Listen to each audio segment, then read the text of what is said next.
Hello and welcome to the WA Music Showcase. Thank you so much for coming. We have something absolutely incredible coming.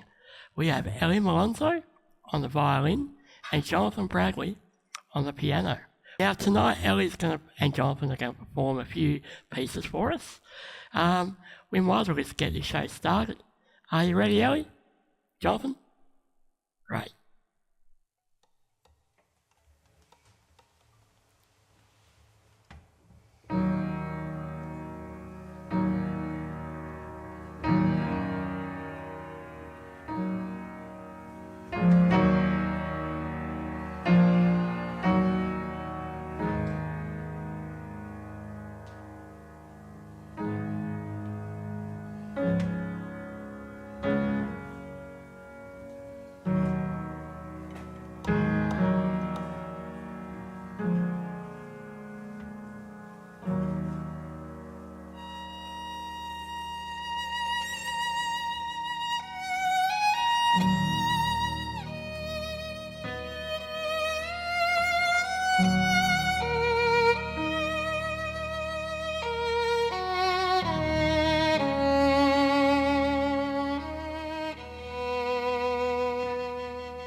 Ella, would you mind joining me?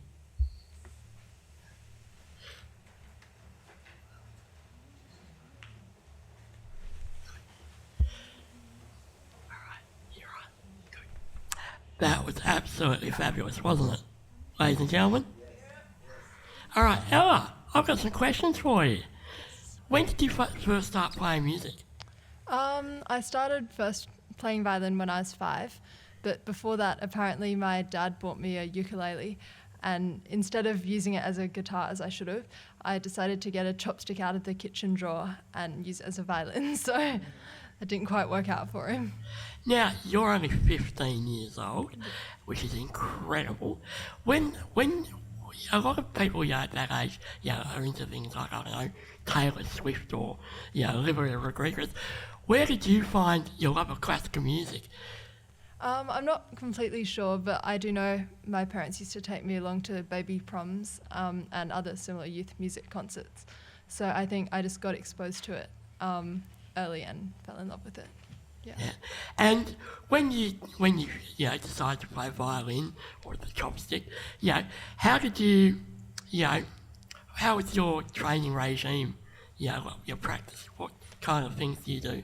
How long do you practice each day? It varies definitely depending upon what I've got on that day, but I usually aim for at least 4 hours, somewhere between 4 and 5 usually, and then plus rehearsals and orchestra and all of the other things. And I've also heard, I listened to an interview that you did, or I don't know, I think it was earlier this year, where you kind of said, or it might have been a written interview, where you kind of said, back in the Baroque period, which is a lot where the music comes from, you would like to go back in time and find out about the way music was made there and the instruments. How did that? Why is that? I think that interview was from 2023 when I was interviewed on ABC Classic. And at the time, I was really fascinated by, I guess, the Baroque period because I also compose, and that was a style I was kind of pastiching at that time. I'm still fascinated by it, and I like exploring historical practices, especially in Baroque music. I'm playing some Bach later today. But I've kind of started to find my own voice for composition, so I'm not quite as obsessed with the Baroque period as I used to be. But it would be amazing to go back and find out the historical practices that shaped the music of the time. Now, you did say that you do write your own compositions, which I think is incredible. We're not going to have some today, but when you do write your own compositions, how does that process start for you? Usually with a lot of pain. It takes a while to come up with, I guess, the first few seeds of the composition, but then once I've got the grounding idea of what I want to base the piece around, it's pretty easy to fill in the gaps, I guess. But it feels very intuitive, and I just kind of let the process guide me. Now, can you tell us about the piece that you just played for us? So that was Brooks' Scottish Fantasy, and it's not as well known as his first violin concerto, which is what everyone usually knows, but I think it's just such a beautiful piece. It's based around Scottish folk tunes, which was very unusual at the time. Although other composers had been influenced by Scottish music, no one had really directly quoted it. So each movement's based around a different folk tune, and the last movement is a call to battle. When you do other people's work, which is classical music, how do you go about? Everyone has a different interpretation of every piece they play. How do you look at that from your point of view? How do you interpret the music? I think it's important to let your interpretation be shaped by recordings and other influences, but just because something's common practice in a piece, it doesn't mean that it necessarily is what makes the most sense in the context of that piece. So I do try to, I guess when I'm making an interpretive decision, look at the context of within the piece, and then harmonically and melodically what the composer was trying to say and how that fits into the form, and then use that to, I guess, inform what techniques I need to use to bring that message out.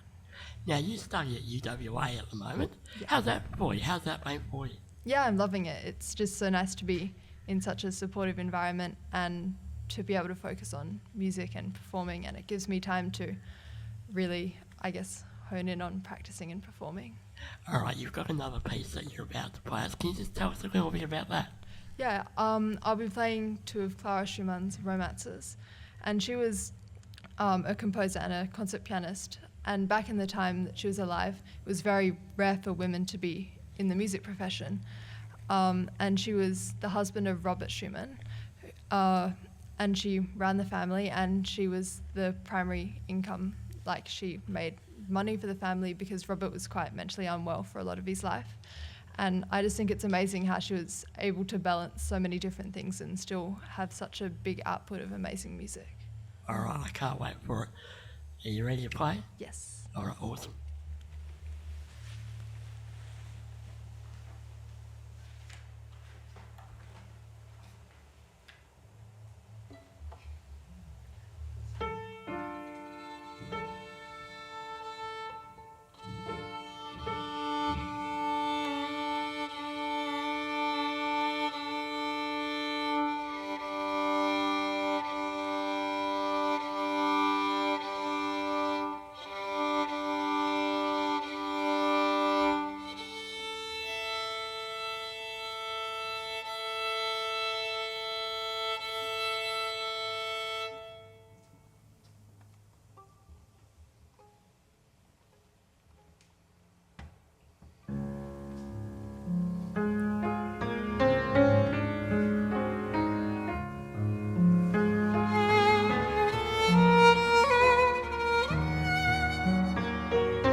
come and join us just for a couple of minutes.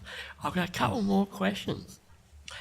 Now, normally I ask everyone on here, I haven't actually had a classical musician on this program before, so this is a first. But I usually ask a lot of people that come on the show, who are their favourite artists, who inspires them. So I'm going to kind of tweak this question a little bit. Who are some of your favourite composers, and why do they speak to you so much? That's a really good question. I don't know if I actually have a favourite composer. I think I appreciate how different every composer is, and there's a lot to be inspired by from how they all build on each other's works. I love playing Bach. I think there's just so many different colours in it, and also the way he writes for solo violin is amazing. You'll see in the next piece I'm going to play, the fugue is polyphonic, but he manages to make it all work on one instrument, which is just amazing. And I guess I love a lot of different composers, and they're all so different, Excellent.